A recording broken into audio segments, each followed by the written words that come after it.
Welcome to சிவசுஜித் channel. நம்ம இன்றைக்கி economics revision பண்ண போகிறோம். ஸோ ஃபஸ்ட் லெசன் பார்த்தோம் அப்படின்னா 9th வந்து மேம்பாட்டை அறிவோம், தொலைநோக்கு அளவீடு மற்றும் நிலைத்தன்மை. இதில் இருக்க இம்பார்ட்டன்ட் பாயிண்ட்ஸ் மட்டும் பார்க்கலாம். ஃபஸ்ட்டு பாயிண்ட் பார்த்தீங்க அப்படின்னா இந்த பாயிண்ட் நம்ம பார்க்கணும். மேம்பாடுனா என்ன, பொருளாதார மேம்பாடுனா என்ன. மேம்பாடு அப்படின்றது என்ன அப்படின்னு பார்த்தீங்கன்னா, ஒரு துறை ஒரு குறிப்பிட்ட துறை இல்லை ஒரு குறிப்பிட்ட நபர், ஒரு குறிப்பிட்ட துறை இல்லைனா ஒரு குறிப்பிட்ட நபர் அவங்களுடைய மேம்பாட்டை குறிப்பது தான் மேம்பாடு அப்படின்றது. அதுவே பொருளாதார மேம்பாடு அப்படின்னா என்ன அப்படின்னா, ஒரு நாட்டுடைய பொருளாதார முன்னேற்றம் தான் பொருளாதார மேம்பாடு. ஒரு நாட்டின் பொருளாதார முன்னேற்றம் அப்படின்றது தான் பொருளாதார மேம்பாடு. ஓகேவா? மேம்பாடு அப்படின்றது ஒரு குறிப்பிட்ட துறை இல்லைனா ஒரு குறிப்பிட்ட நபரோட மேம்பாடு. பொருளாதார முன்னேற்றம் அப்படின்றது என்ன, ஒரு பொருளாதார மேம்பாடுனா என்ன அப்படின்னா, ஒரு நாட்டின் பொருளாதார முன்னேற்றம் அப்படின்றது தான் பொருளாதார மேம்பாடு. அதுக்கப்புறம் வந்து மேம்பாடுனா என்ன அப்படின்னு ஒரு 11 பாயிண்ட் கொடுத்துருக்காங்க. இந்த பாயிண்ட் நம்ம பார்த்துக்கணும். தேவையான வழியில் வளர்ச்சி அடைகிறது, முன்பு இருந்ததை விட மேம்படுறது, முன்னோக்கி போகிறது, தவற மறுபடியும் செய்யாமல் இருக்கிறது, தினசரி மேம்பாடை நம்ம வாழ்க்கையின் ஒரு பகுதியாக எடுத்துக்கணும், முன்னெடுக்கணும், தன்னுள் வளர்ச்சி, முடிவில்லா செயல்பாடு, தன் மேம்பாடு, வளர்ச்சிக்கான சுதந்திரம், முன்னேற்றம். இந்த 11 பாயிண்ட்டுமே வந்து மேம்பாடு அப்படின்ற மாதிரி கொடுத்துருப்பாங்க. ஓகேவா? அதுக்கடுத்து பாருங்கள், பொருளாதார மேம்பாடு அப்படின்றது எல்லா துறையோடைய ஒட்டுமொத்த வளர்ச்சியை வந்து குறிக்கணும். புதிய தொழில்நுட்பங்களோடு நம்ம அதை ஏற்றுக்கணும் அப்படின்ற மாதிரி சொல்லியிருப்பாங்க. அப்போ தான் அந்த பொருளாதார மேம்பாடு மக்களுடைய வாழ்க்கை தரத்தையும் நிலையான நாட்டின் வளர்ச்சியையும் குறிக்கும் அப்படின்ற மாதிரி கொடுத்துருப்பாங்க. அதுக்கப்புறம் வந்து இன்னொரு பாயிண்ட் என்ன அப்படின்னா, வாழ்க்கை தர மேம்பாடுனா என்ன அப்படின்ற பாயிண்ட் கொடுத்துருப்பாங்க. அப்படின்னா என்ன அப்படின்னா, நம்ம வந்து நல்ல வருவாய் இருக்கணும், நல்ல கல்வி இருக்கணும், உடல் நலம் இருக்கணும். ஸோ இது எல்லாமே இந்த இருக்குது பாருங்கள். இந்த பாயிண்ட்டு வாழ்க்கை தர மேம்பாடுன்றது இதுதான். அப்போது நல்ல உடல் நலம், நல்ல உயர்ந்த வருவாய், தரமான கல்வி, ஊட்டச்சத்து, நிலைத்த சம வாய்ப்பு, இது எல்லாமே சேர்ந்தது தான் வாழ்க்கை தர மேம்பாடு. அதுக்கப்புறம் பொருளாதார மேம்பாட்டிற்கான குறியீடுகள், ஒரு 4 குறியீடுகள் கொடுத்துருப்பாங்க. அது ரொம்ப ரொம்ப இம்பார்ட்டண்ட்டு. ஓகேவா? இதில் வந்து ஏதாவது ஒன்று வந்து பொருந்தாததை தேர்வு செய்கின்ற மாதிரி கொஸ்டின்ஸ் வரலாம். அப்போ பொருளாதார மேம்பாட்டுக்கான குறியீடுகள் என்னென்ன அப்படின்னு பார்த்தோம்னா, நிகர நாட்டு உற்பத்தி, நிகர நாட்டு உற்பத்தி, தனிநபர் வருமானம், நிகர நாட்டு உற்பத்தி, தனிநபர் வருமானம். இந்த பாயிண்ட் தான். 1 minute. நிகர நாட்டு உற்பத்தி, தனிநபர் வருமானம், வாங்கும் திறன் சமநிலை, மனித வள மேம்பாட்டு குறியீடு. இது வந்து பொருளாதார முன்னேற்றத்தின் முதன்மையான குறியீடு. நாட்டில் உற்பத்தி அதிகமாக இருந்துச்சு அப்படின்னா வருமானம் அதிகமாகும், நிறைய வாங்குவோம். அப்போ மனித வளம் வந்து என்ன ஆகும், மேம்பாடு அடையும் அப்படின்னு சொல்லி ஞாபகம் வச்சுக்குவோம். அந்த நாளும் வரணும் அந்த பாயிண்ட்டு. அதுக்கப்புறம் மொத்த உள்நாட்டு உற்பத்தினா என்ன அப்படின்னு சொல்லி உங்களுக்கு தெரியுமால கொடுத்துருக்காங்க. அதில் வந்து என்ன வேர்ட் நம்ம முக்கியமாக பார்க்கணுன்னா, ஒரு ஆண்டில் ஒரு நாட்டோட புவியியல் எல்லைக்குள்ள, அதுதான் முக்கியமான பாயிண்ட். புவியியல் எல்லை அந்த வேர்டை வந்து பார்த்துக்கணும். ஒரு ஆண்டில் நாட்டின் புவியியல் எல்லைக்குள் குறிப்பிட்ட காலத்திற்குள் உற்பத்தி செய்யப்பட்ட பொருட்கள் மற்றும் பணிகளோட மொத்த பண மதிப்பு தான் மொத்த உள்நாட்டு உற்பத்தி. அப்போ நிகர நாட்டு உற்பத்தினா என்ன அப்படின்னு பார்த்தோன்னா, நிகர நாட்டு உற்பத்தி அப்படின்றது தேசிய உற்பத்தியோட உண்மையான அளவுன்னு சொல்கிறாங்க. இது வந்து நாட்டு வருமானம் அப்படின்னு அழைக்கப்படுகிறது.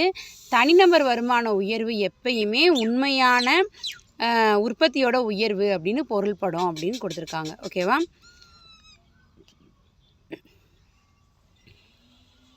அதே மாதிரி இன்னொரு பாயிண்ட் என்ன சொல்லியிருக்காங்க பாருங்கள், நாடுகளோட மேம்பாட்டை அளவிடுவதற்கு வருமானம் வந்து முக்கிய காரணியில் ஒன்றா பார்க்கப்படுகிறதாம். அதிக வருமானம் கொண்ட நாடு குறைவான வருமானம் கொண்ட நாட்டை விட அதிக வளர்ச்சி அடைந்த நாடாக கருதப்படுகிறது. நாட்டுடைய இந்த 2 பாயிண்ட் கொடுத்துருப்பாங்க. இங்கே என்ன கொடுத்துருப்பாங்கன்னா, தனிநபர் வருமானம் தான் வந்து நாட்டுடைய மேம்பாட்டை அளவிடும் குறியீடு. தனிநபர் வருமானம் தான் என்னது, நாட்டின் நாட்டின் மேம்பாட்டை அளவிடும் குறியீடு. ஓகேவா? தனிநபர் வருமானம் நாட்டின் மேம்பாட்டை அளவிடும் சிறந்த குறியீடு. அதே மாதிரி நாட்டு வருமானம் வந்து பொருளாதார மேம்பாட்டின் குறியீடாக கருதப்படுகிறது. தனிநபர் வருமானம் நாட்டின் மேம்பாட்டை அளவிடும் சிறந்த குறியீடு, நாட்டு வருமானம் பொருளாதார மேம்பாட்டின் குறியீடு அப்படின்னு சொல்லி 2 பாயிண்ட் கொடுத்துருப்பாங்க. ஓகேவா? அடுத்தது பாருங்கள், மனிதவள மேம்பாட்டு குறியீடு. மனிதவள மேம்பாட்டு குறியீடு அப்படின்னா நம்ம என்ன பார்க்கணும் அப்படின்னு சொல்லி பார்த்திங்கன்னா, ஒரு நாட்டுடைய முன்னேற்றத்திற்கு வந்து மனித வளம் வந்து ரொம்ப அவசியமாக. மக்களை தான் நம்ம என்ன சொல்கிறோம், மனித வளம் அப்படின்னு சொல்கிறோம். இப்போது எல்லா உற்பத்தி துறையிலையுமே மனித வளங்களை தானே பயன்படுத்தி அந்த நாடு முன்னேற்றம் அடையும். அதை மனித வளம் அப்படின்ற சொல்லும். இந்த மனிதவள மேம்பாடு அப்படின்றது எதை சொல்லும் அப்படின்னு பார்த்திங்கன்னா, ஒரு மனிதனுடைய உடல் திறன், மனத்திறன் மற்றும் சுகாதார திறன்களை, உடல் திறன், மனத்திறன், சுகாதார திறனை கல்வி, மருத்துவம், பயிற்சியின் மூலம் மேம்படுத்துறது. எதெல்லாம் மேம்படுத்துகிறாங்க? உடல் திறன், மனத்திறன், சுகாதார திறன். எதன் மூலமாக மேம்படுத்துகிறாங்கன்னா கல்வி, மருத்துவம், பயிற்சி. அதுதான் மனிதவள மேம்பாடு. ஓகேவா? மனிதவள மேம்பாடு. வேறு என்ன, இப்போ நம்ம எக்ஸாம்பிள் இங்கே என்ன சொல்லியிருப்பாங்க அப்படின்னா, நம்ம கல்வியிலையும் உடல் நலத்துலையும் பண்ணுற முதலீடு எதிர்காலத்தில் நமக்கு நல்ல வருமானம் அளிக்கும் அப்படின்னு சொல்கிறாங்க. இப்போ நம்ம பசங்களுக்கு வந்து எஜுகேஷன் கொடுக்குறோம், நல்ல சுகாதாரம் கொடுக்குறோம் அப்படின்னா அவங்களோட ஃப்யூச்சரில் வந்து அவங்களுக்கு நம்ம பண்ணக்கூடிய இது வந்து ஒரு முதலீடு மாதிரி தான். நம்ம கொடுக்குற இந்த கல்வியும் சுகாதாரமும் அவங்க ஃப்யூச்சரில் அவங்க நல்ல இன்கமோட வெல் செட்டில்ட் ஆகிறதுக்கு ஹெல்ப் பண்ணும் அப்படின்ற மாதிரி சொல்லியிருப்பாங்க. ஓகேவா? அப்போ நம்ம வந்து மக்களுடைய உடல் உழைப்பை மூலதனம் ஆக்கணும் அப்படின்னா முதலீட்டு நம்மளால் அதிகரிக்க முடியும்னு நம்புகிறாங்க. ஓகேவா?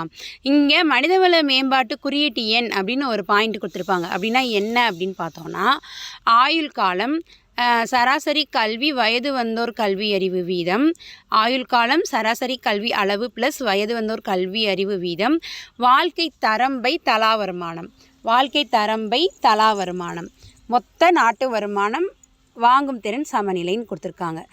இந்தியாவில் மனித வளங்களின் வளர்ச்சிக்கு எது பொறுப்பு அப்படின்னு பார்த்தீங்கன்னா, மனிதவள அமைச்சகம் தான் பொறுப்பு. இந்தியாவில் மனித வளங்களுடைய வளர்ச்சிக்கு எது பொறுப்பு அப்படின்னு பார்த்தோன்னா மனிதவள அமைச்சகம்.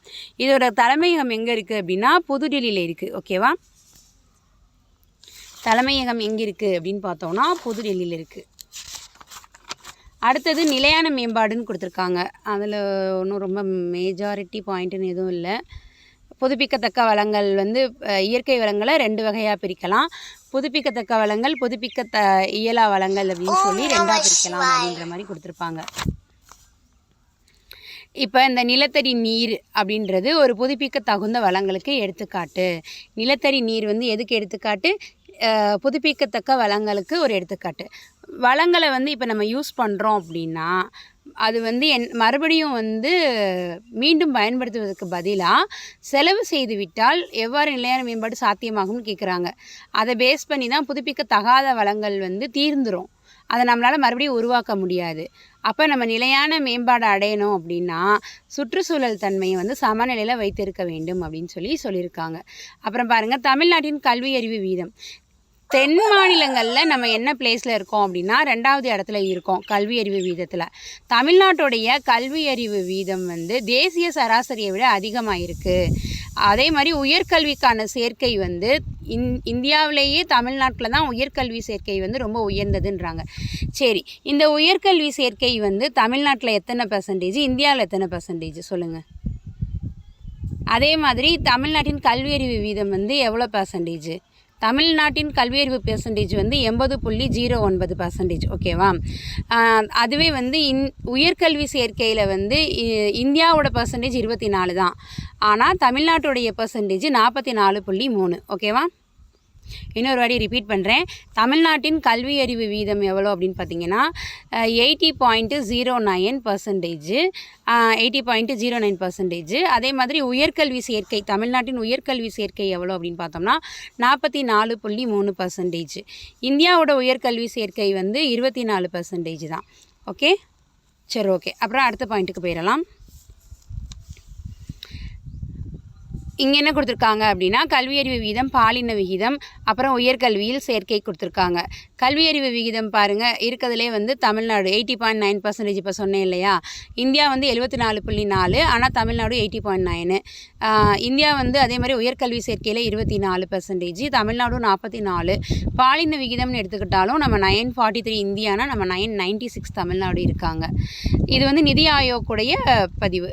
இயற்கை வளங்களை 2ஆக பிரிக்கிறாங்க. புதுப்பிக்கத்தக்க வளங்கள், புதுப்பிக்க இயலாத வளங்கள். புதுப்பிக்கத்தக்க வளங்கள் வந்து நம்மளை மாசற்ற சுற்றுச்சூழல் நலம் வந்து காக்குது. புதுப்பிக்கத்தகாத வளம் வந்து சுற்றுச்சூழலை மாசுபடுத்தும்னு சொல்லியிருப்பாங்க. எக்ஸாம்பிள்ஸ் மட்டும் பார்த்துக்கோங்க. புதுப்பிக்கத்தக்க வளம் அப்படின்னா சூரிய சக்தி, காற்று, நீர், மரம், காகிதம். புதுப்பிக்க இயலாத வளங்கள் அப்படின்னா உலோகம், கண்ணாடி, நிலக்கரி, பெட்ரோல், இயற்கை எரிவாயு, டீசல். அதே மாதிரி நிலையான மேம்பாட்டுக்கான கொள்கை அப்படின்னு சொல்லிட்டு மரபுசாரா வளங்களை நம்ம பயன்படுத்தணும் அப்படின்னு கொடுத்துருக்காங்க. மரபுசாரா வளங்களை பயன்படுத்தணும் அப்படின்னா இந்தியாவில் வந்து மின்சார தேவையை பூர்த்தி செய்வதற்கு அனல் மின்சாரமும் புனல் மின்சார நிலையங்களையும் தான் நம்ம வந்து மேக்சிமம் சார்ந்து இருக்கோம் அப்படின்ற மாதிரி சொல்கிறாங்க. இப்போ இதுக்கு நம்ம மாற்றாக நம்ம என்ன பண்ணணும் அப்படின்னு பார்த்திங்கன்னா இந்தியாவில் வந்து சூரிய சக்தி வந்து இப்போ ஃபாலோ பண்ணிகிட்டு இருக்காங்க. எதன் மூலமாக வந்து உற்பத்தி செய்கிறாங்க அப்படின்னா மின்னழுத்த செல்கள் மூலமாக, சூரிய ஒளியின் மின்னழுத்த செல்கள் மூலமாக உற்பத்தி செய்து மின்சக்தியை நேரடியாக பயன்படுத்துகிறாங்க. இதுக்கு சூரிய ஒளி தகடு என்ன பண்ணுது அப்படின்னா இந்த சூரிய ஒளியை மின்சக்தியாக மாற்றி சூரிய ஒளியை வேதி வினைக்கு உட்படுத்தி ஆற்றலாக மாற்றுதான். இது வந்து நமக்கு எதுக்கெலாம் ஹெல்ப் பண்ணோம் அப்படின்னா ஆஃபீஸ்க்கு, வீடுகளுக்கு இதுக்கெலாம் மின்சாரம் தயாரிக்க முடியும். தமிழ்நாடு தான் அதிக அளவில் வந்து இருக்கிறதுலையே தமிழ்நாடு தான் அதிக அளவில் என்ன பண்ணுறாங்க அப்படின்னு பார்த்திங்கன்னா இந்த சூரிய மின்தகடு அமைப்பு கொண்ட மாநிலமாக இருக்குது அப்படின்னு சொல்கிறாங்க. தமிழ்நாடு தான் அதிகமாக சூரிய மின்தகடு கொண்ட மாநிலமாக இருக்குது அப்படின்னு சொல்லியிருக்காங்க. அப்புறம் வந்து இன்னொன்று என்ன பாயிண்ட் சொல்கிறாங்க அப்படின்னு பார்த்திங்கன்னா சூரிய சக்தி மூலமாக அதிக மின்சாரம் உற்பத்தி செய்கிற மாநிலங்களில் தமிழ்நாடு முன்னிலை இருக்குது. 2017 ஜூலை 31ஆம் நாள் வரைக்கும் சூரிய அமைப்பு மூலமாக நம்ம பெற்றிருக்கக்கூடிய மின்திறன் எவ்வளவு அப்படின்னு பார்த்தோன்னா 1697 மெகாவாட். Okay, 1697 megawatt. 2017 ஜூலை 31 வரைக்கும் நம்ம 1697 மெகாவாட். இந்தியாவில் சுற்றுச்சூழல் கொள்கைகள். இந்தியாவில் சுற்றுச்சூழல் கொள்கைகளில் வந்து என்னென்னலாம் கொண்டு வந்திருக்காங்க, சட்டம் என்ன கொண்டு வந்திருக்காங்க, இந்த மாதிரி பாயிண்ட்லாம் கொடுத்துருப்பாங்க. இதில் வந்து நம்ம முக்கியமாக இந்த பாயிண்ட்டை பார்த்துக்கோங்க.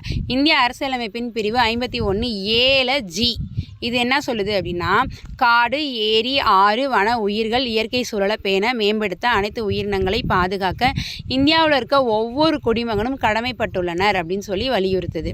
அதுக்கப்புறம் சுற்றுச்சூழல் சட்டங்கள் கொடுத்துருக்காங்க. என்னென்ன சட்டம், என்னென்ன செயல்பாடுகள் வந்து அந்த சட்டத்தின் மூலமாக பண்ணுறாங்க அப்படின்றத நம்ம பார்த்துக்கணும். 6 சட்டம் கொடுத்துருக்காங்க. என்னென்ன அப்படின்னா தேசிய பசுமை தீர்ப்பாய சட்டம். தேசிய பசுமை தீர்ப்பாய சட்டம் வந்து 2010. இது என்ன அப்படின்னோம்னா சுற்றுச்சூழல் பாதுகாக்கணும், காடு மற்றும் இயற்கை வளங்களை வந்து பாதுகாக்கணும் அப்படின்றதுக்காக கொடுத்துருக்காங்க. பல்லுயிர்மை சட்டம் இது எதுக்காக 2002. இது பல்லுயிர்மைகளை பாதுகாக்கிறதுக்காக கொடுத்துருக்காங்க. அப்புறம் சுற்றுச்சூழல் பாதுகாப்பு சட்டம் 1986. இது எதுக்காக அப்படின்னா சுற்றுச்சூழலை பாதுகாக்கிறது, மேம்படுத்துறதுக்காக அதிகாரம் வழங்குறது. வன பாதுகாப்பு சட்டம். இந்த வன பாதுகாப்பு சட்டம் 1980. இது எதுக்கு அப்படின்னா காடுகளை அழிக்கிறத தடை செய்கிறது, காடு இல்லாத பகுதியில் மரம் வளர்க்குறத ஊக்கப்படுத்துறது. அதுதான் வன பாதுகாப்பு சட்டம், இல்லைனா வன சட்டம் 1980. அப்புறம் நீர் பாதுகாப்பு மற்றும் மாசுபடுத்துதல் சட்டம் 1974. இது அனைத்து வகையான ஆறுகள், ஏரி, குளம் இதெல்லாம் வந்து மீட்டு பராமரிக்கிறதுக்காக. அப்புறம் வனவிலங்குகள் பாதுகாப்பு சட்டம் 1972. இது காட்டு விலங்குகள் மற்றும் பறவைகளுக்கு பாதுகாப்பு தருது. ஓகேவா? இது ஃபுல்லும் சட்டங்கள் ரொம்ப முக்கியம். எல்லா சட்டமுமே நல்லா பார்த்துக்கோங்க. அப்போ தேசிய பசுமை தீர்ப்பாய சட்டம் 2010, பல்லுயிர்கள் பாதுகாப்பு சட்டம் 2002, சுற்றுச்சூழல் பாதுகாப்பு சட்டம் 1986, வன பாதுகாப்பு சட்டம் 1980, நீர் பாதுகாப்பு மாசுபடுத்துதல் சட்டம் தடுப்பு சட்டம் வந்து 1974, வனவிலங்குகள் பாதுகாப்பு சட்டம் வந்து 1972. ஓகேவா? அதுக்கடுத்து தமிழ்நாட்டின் வளர்ச்சி அப்படின்ற ஒரு பேராகிராஃப் கொடுத்துருக்காங்க. தமிழ்நாட்டின் வளர்ச்சி இதில் என்ன சொல்லியிருக்காங்க அப்படின்னு பார்த்தீங்கன்னா வளர்ச்சி பாதையை பொறுத்த வரைக்கும் தமிழ்நாடு, கேரளா, ஹிமாச்சல பிரதேஷ் 3 மாநிலத்துக்கும் பொதுவான ஒற்றுமைகள் இருக்குது அப்படின்னு சொல்லியிருப்பார். ஓகேவா?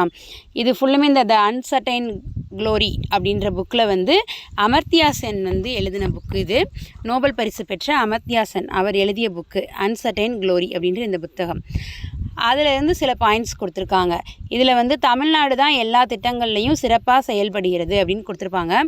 இந்த புக்கில் வந்து இந்த பாயிண்ட் கொடுக்கல, ஆனால் இதுக்கு முன்னாடி வெர்ஷனில் வந்து கொடுத்துருப்பாங்க. என்னென்ன சொல்லியிருப்பாங்க அப்படின்னு பார்த்தீங்கன்னா, தமிழ்நாடு, கேரளா, இமாச்சல பிரதேஷ் 3 மாநிலங்கள்லையுமே பொதுவான ஒற்றுமை இருக்குது. அது என்னென்ன அப்படின்ற மாதிரி கொடுத்துருப்பாங்க. கல்வி ஃபஸ்ட்டு இம்பார்ட்டன்ஸ் கல்விக்கு கொடுக்குறாங்க, மருத்துவத்துக்கு கொடுக்குறாங்க, சுகாதாரத்துக்கு கொடுக்குறாங்க. 3 மாநிலமுமே வந்து பொது சேவை வழங்குவதில் வந்து பொதுவான கோட்பாடு இருக்குது. அதுலேயும் தமிழ்நாடு வந்து நிறைய இம்பார்ட்டன்ட் ஸ்கீம்ஸ் எல்லாம் இலவசமாக பண்ணுறாங்க அப்படின்ற மாதிரி கொடுத்துருப்பாங்க.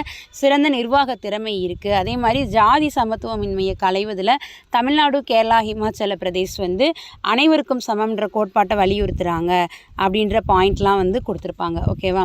அதுக்கப்புறம் இந்த இருந்த புக்கில் நிறைய பாயிண்ட்ஸ் இருந்தது, அது இப்போ கொடுக்காம விட்டுருக்காங்க. அந்த பாயிண்ட்டையும் நான் உங்களுக்கு சேர்த்தே சொல்கிறேன்.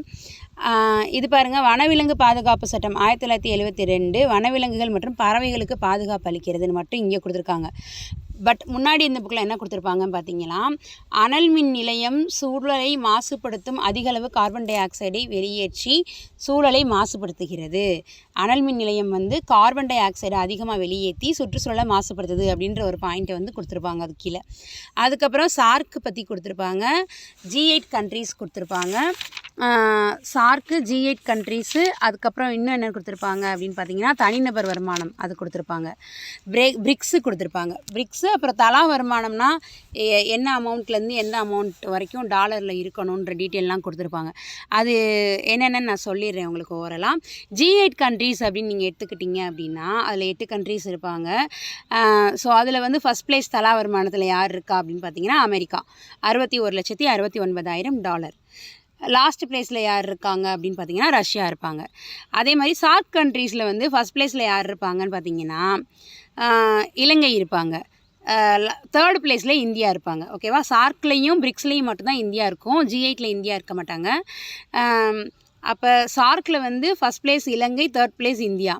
பிரிக்ஸில் வந்து first place Russia, last 5th place வந்து இந்தியா. ஓகேவா? இது மட்டும் ஞாபகம் வச்சுக்கோங்க. தலா வருமானம் அப்படின்னு ஒரு பாயிண்ட் கொடுத்துருந்தாங்க. தலா வருமானத்தில் பார்த்தீங்க அப்படின்னா $1005 கீழே இருந்தால் அது வந்து குறைந்த வருவாய் உள்ள நாடுகள் அப்படின்ற மாதிரி சொல்லியிருப்பாங்க. அதே மாதிரி 1006 இருந்து $3955 வரைக்கும் இருந்துச்சு ஒரு நாட்டுடைய தலா வருமானம் அப்படின்னா அது குறைந்த நடுத்தர வருவாய் கொண்ட நாடுகள். அதே மாதிரி 3956 இருந்து 12235 வரைக்கும் தலா வருமானம் இருந்துச்சு அப்படின்னா அது உயர் நடுத்தர வருவாய் கொண்ட நாடுகள் அப்படின்னு சொல்லியிருப்பாங்க. அதுக்கப்புறம் வந்து உயர்ந்த வருவாய்னா 12235க்கு மேலே இருந்தால் அது உயர்ந்த வருவாய் கொண்ட நாடுகள் அப்படின்னு சொல்லி முடிச்சிருப்பாங்க. ஓகேவா? இந்த பாயிண்ட்லாம் இதில் இல்லை. ஸோ அதனால் அதையும் நான் சேர்த்து சொல்லிட்டேன். அதுக்கப்புறம் வந்து புக் பேக் பார்த்துடலாம். புக் பேக் எடுத்துக்கிட்டிங்க அப்படின்னா மேம்பாடு வாழ்க்கை தரத்தை உயர்த்துகிறது, மக்கள் அதிக வருவாய், சிறந்த கல்வி, உடல்நலம், ஊட்டச்சத்து, குறைந்த வறுமை பெறுவார்கள் அப்படின்னு சொல்லியிருக்காங்க. இது வந்து ரெண்டுமே சரியான இதை வந்து விளக்குகிறது. கூற்று வந்து விளக்குகிறது, கூற்று காரணத்தை விளக்குகிறது. ஓகேவா? அடுத்த பாயிண்ட் பார்ப்போம். 2வது கொஸ்டின், மனித வளம்ன்ற சொல் வந்து எதை குறிப்பிடுகிறது அப்படின்னு கேட்குறாங்க.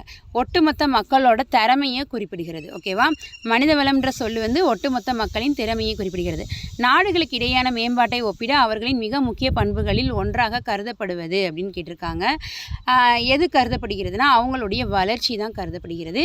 தேசிய வருமானத்தின் உண்மை மதிப்பீடாக எது கருதப்படுகிறது அப்படின்னு பார்த்தீங்க அப்படின்னா நிகர தேசிய உற்பத்தி. எந்த வருவாயை தலா வருமானம்னு அழைக்கலாம் அப்படின்னு கேட்டிருக்காங்க. மக்களுடைய சராசரி வருமானம் தான் தலா வருமானம். அதே மாதிரி G8 கண்ட்ரியோடைய கூட்டமைப்பில் இல்லாத நாடுகளில் ஒன்று அப்படின்னு கேட்டிருக்காங்க. G8ல் இந்தியா இருக்காதுன்னு ஆல்ரெடி சொன்னேன். சார்க் அமைப்பில் வந்து உறுப்பு நாடுகளில் இல்லாத ஒன்று என்ன அப்படின்னு பார்த்தோம்னா சீனா இருக்காது. சார்க்கில் உறுப்பு நாடுகளில் என்ன இருக்காது? சீனா இருக்காது. அதுக்கடுத்த கொஸ்டின் பாருங்கள். நிகர தேசிய உற்பத்தி என்பது தேசிய உற்பத்தி அளவின் உண்மை மதிப்பீடாக கருதப்படுகிறது. இது தேசிய வருமானம்னு அழைக்கப்படுகிறது. இது வந்து கூற்று காரணம் சரி விளக்குகிறது. அதுக்கப்புறம் 9வது கொஸ்டின், எந்த ஒரு நாட்டின் மேம்பாட்டிற்கும் மனித வளம் அத்தியாவசியமாக இருக்கிறது. கல்வி மற்றும் மக்கள் நலத்தில் முதலீடு செய்வதன் விளைவாக அவர்களின் எதிர்காலத்தில் அதிக அளவு பலன் கிடைக்கும் அப்படின்னு சொல்லியிருக்காங்க. கூற்று காரணமும் சரி ரெண்டுமே விளக்குகிறது. ஓகேவா? அடுத்து 10வது கொஷின் பாருங்கள். மனிதவள மேம்பாட்டு குறியீடு கணக்கில் பின்வரும் எந்த பரிமாணத்தை எடுத்துக்கொள்ளவில்லை அப்படின்னு கேட்டிருக்காங்க. அதில் வந்து பாலினத்தை ஒரு கணக்கில் எடுத்துக்க மாட்டாங்க. எந்த மாநிலத்தின் கல்வியறிவு தேசிய கல்வியறிவு விகிதத்தை காட்டிலும் அதிகமாக உள்ளது அப்படின்னா தமிழ்நாடு. 80% கிட்ட பார்த்தோம்ல. அடுத்து பாலின விகிதம்னா என்ன அப்படின்னு கேட்டிருக்காங்க. 1000 ஆண்களுக்கு எத்தனை பெண்கள் இருக்காங்க அப்படின்றது தான் பாலின விகிதம். அப்புறம் பரம்பரை ரீதியான சமத்துவம் எந்த நடைமுறையில் உறுதி செய்யப்படுகிறது அப்படின்னு கேட்டிருக்காங்க. நிலையான மேம்பாடு அப்படின்றது தான் ஆன்சர். பொருந்தாத ஒன்று என்ன அப்படின்னு பார்த்தோன்னா காகிதம் மட்டும்தான் பொருந்தாத ஒன்று. அதுக்கடுத்து வந்து இந்தியாவில் அதிகபட்ச சூரிய ஆற்றல் உற்பத்தி செய்யும் மாநிலம் வந்து தமிழ்நாடு தான். 2017 ஜூலை 31 கொடுத்துருப்பாங்க. அன்னைக்கு டேட்டு வரைக்கும் 1697 மெகாவாட். பல ஆண்டுகள் உபயோகத்துக்கு அப்புறமா தீர்ந்து போயிடும்ல, அந்த வளம் என்ன அப்படின்னா புதுப்பிக்க இயலாத வளம்.